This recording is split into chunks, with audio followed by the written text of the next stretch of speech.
వాళ్ళతో మిమ్మల్ని ఎంటర్టైన్ చేస్తూ వచ్చారు. లాస్ట్ కోర్టుతో ఒక పెద్ద సక్సెస్ అందుకొని ఇప్పుడు బ్యాండ్ మేళంతో మీ ముందుకు రాబోతున్న హర్ష్ రోషన్ మాటల్ని వినేద్దాం. Thank you so much. నేను ఎక్స్పెక్ట్ చేయలేదు, మామూలు ఎనర్జీ లేదు మీ దగ్గర. విజ్ఞాన జ్యోతి అదిరిపోయింది.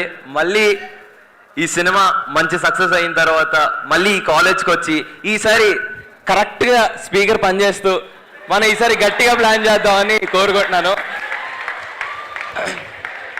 అంటే ఏం లేదు, ఆ స్పీకర్ వల్ల మీ అందరికీ సరిగ్గా పాట అర్థం కాలేదేమో అని నా ఫీలింగ్. బట్ మీరు తర్వాత ఫోన్లో కానీ ఎక్కడైనా కనెక్ట్ చేసి మీరు పాట వినండి, you will definitely love it.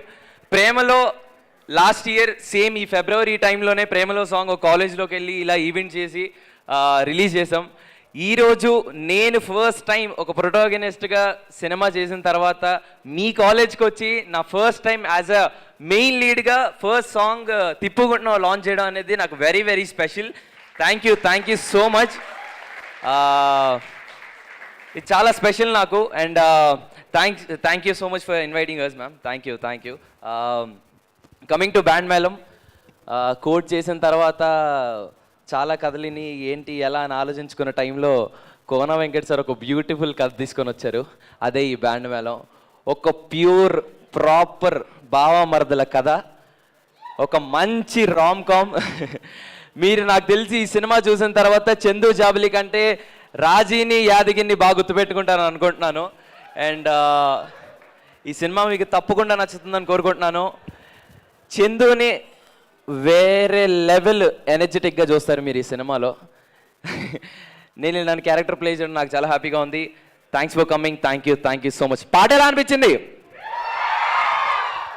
Band Melam releasing on. వినబడలేదు, మా band Melam releasing on. Thank you so much. Roshan, మాదొక రిక్వెస్ట్, మిమ్మల్ని అక్కడ కామ్గా కూర్చోమంటున్నారు ఫ్యాకల్టీ. మ్యామ్ మీరు తప్పకుండా హాలిడే ఇవ్వాలని కోరుకుంటూ నేను మీ కాలేజ్కి వచ్చి మీ స్టూడెంట్స్ అందరిని తీసుకెళ్ళిపోతాను. Thank you so much ma'am. Thank you Roshan. ఖచ్చితంగా మనం వెళ్ళిపోదాం లేండి మామ. లేదు ఉండండి, మీరు ఉండాలి.